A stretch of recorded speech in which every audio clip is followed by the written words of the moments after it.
Hola, com va? Soc Javi Off, benvinguts al canal d'Escacs en català. Avui farem un nou vídeo de tàctica i avui aprendrem un patró d'escac i mat que l'has de conèixer, que se'n diu l'escac i mat de l'ofegat. En anglès ho pots trobar com a Smothered Checkmate i és un patró d'escac i mat que un cop el coneguis de ben segur que el faràs alguna vegada, si no és que te l'han fet ja a tu alguna vegada. I per explicar aquest patró d'escac i mat us porto dues partides personals, una en blanca i una en negres. Comencem amb les blanques.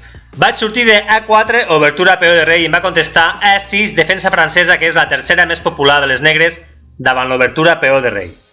Encara no hem fet la francesa, però sí que podem avançar que aquí la resposta més popular és D4 ocupant el centre i ara ve D5 atacant a E4, també ocupant el centre. I a partir d'aquí, això se'n diu la línia principal de la defensa francesa. I a partir d'aquí les blanques tenen quatre grans respostes.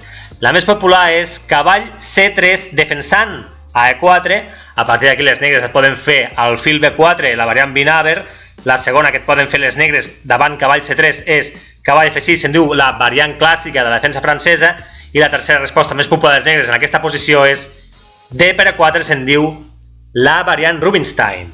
Tornem endarrere, la segona resposta més popular dels blanques davant la línia principal de la francesa és cavall D2, variant Tarrasch, també defensant a E4 i evitant que les negres puguin fer la binaber. La tercera resposta més popular dels blanques davant la línia principal de la defensa francesa és E5, la variant de l'avançament, i la quarta és E per D5, la variant del bescanvi.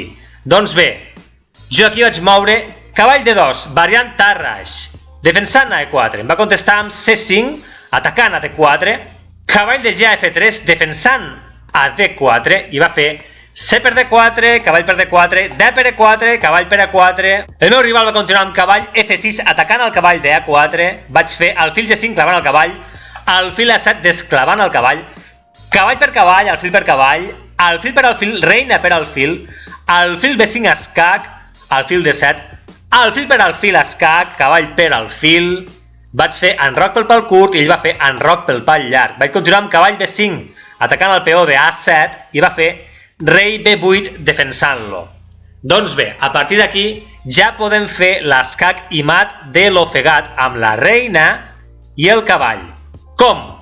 Doncs primer de tot, apropant la reina al rei fent un escac, reina D6 escac. Atenció que el rei no pot anar a la casella C8 perquè vindria un escac i mat a la cara, no? Per tant, l'única opció possible per salvar-se el rei és fer rei A8, que és el que va moure, i ara ja podem fer l'escac i mat de l'ofegat amb el cavall i amb la reina, que seria fer un altre escac amb el cavall fent cavall C7 escac, rei B8, única jugada, i ara ve cavall A6, doble escac. Per una banda s'està fent escac amb el cavall i per altra banda s'està fent escac amb la reina, un escac a la descoberta. Aquí l'única opció pel rei per salvar és rei A8, ja que si vingués a C8 vindria l'escac a la cara, entesos? Rei A8 i ara ve la jugada màgica reina B8, escac. El rei no pot cruspir-se aquesta reina perquè està suportada pel cavall, per tant aquesta reina ha de ser cruspida o per la torre o pel cavall. Tant se val si la maten amb la torre, tant se val si la maten al cavall, perquè la següent vindrà cavall C7 escac i mat, entesos? Ara imagineu que ho matem la torre, torre per reina, i ara vindria cavall C7, escac i mat. Escac i mat de l'ofegat.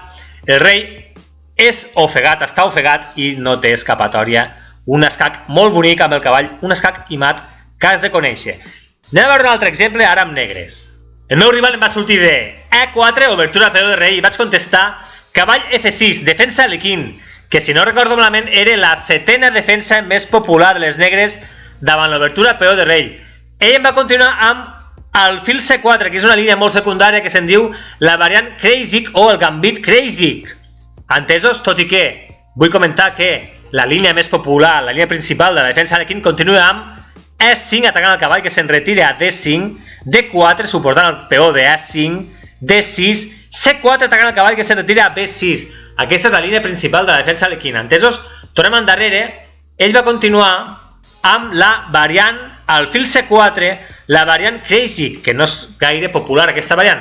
Jo em vaig cruspir el peó, cavall per A4, ja la línia principal de la variant Kreyszig o el gambit Kreyszig, continua amb Alfil per F7, jugada màgica, escac, rei per alfil, reina H5, escac, G6 tapant l'escac, reina D5, escac i alhora també atacant el cavall, per tant les blanques recuperen peça, E6 atacant a la reina i tapant l'escac, reina per cavall, alfil G7, cavall F3, torre F8 fent un enroc manual, diguem-ne, D4 ocupant el centre, D5 atacant a la reina que se retira a E2, cavall C6, C3, reina D6, enroc i rei G8, jo vaig fer un enroc manual.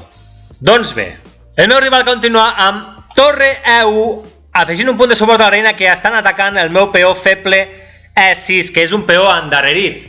Peó endarrerit és aquell peó que no té cap company a banda i banda que el pugui defensar perquè s'ha quedat més endarrere que els altres. Per tant, s'ha de defensar amb peces, per tant, és una feblesa. Entesos? Jo vaig fer torre A8, afegint també un punt de defensa al peó endarrerit, al peó feble E6. Alfil G5. I aquí em vaig voler expulsar la feblesa, em vaig voler expulsar el peó endarrerit fent un avançament del mateix peó, és a dir, fent E5, amb la idea de canviar-lo i així expulsar-me la feblesa, entesos? Reina D1, la reina s'aparta de la meva torre, diguem-ne. Alfil G4, clavant el cavall. D per A5, cavall per A5, cavall de B a D2, cavall D3 atacant a la torre, que fa un bescanvi de torres.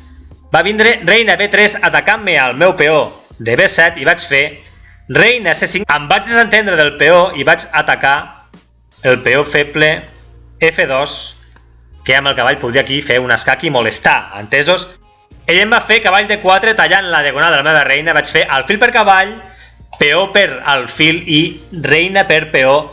Atenció que ja comencem a tindre la reina a prop, el cavall, i aquí ja podem fer el patró de l'escac i mat de l'ofegat, Ell va continuar amb alfil E3 atacant a la reina, que vaig fer, sense dubtar ni un sol segon, vaig fer torre per alfil, evidentment, peó per torre i reina per A3, escac, ja som al patró de l'escac i mat de l'ofegat, si el veus, Aquí el rei no pot anar a F1 perquè vindria un escac a la cara, per tant, l'única opció per salvar-se és rei H1, i ara ve cavall F2 escac, rei G1, cavall H3, doble escac amb la reina i amb el cavall, rei H1, ja que el rei no pot anar a F1 perquè vindria un escac a la cara, no?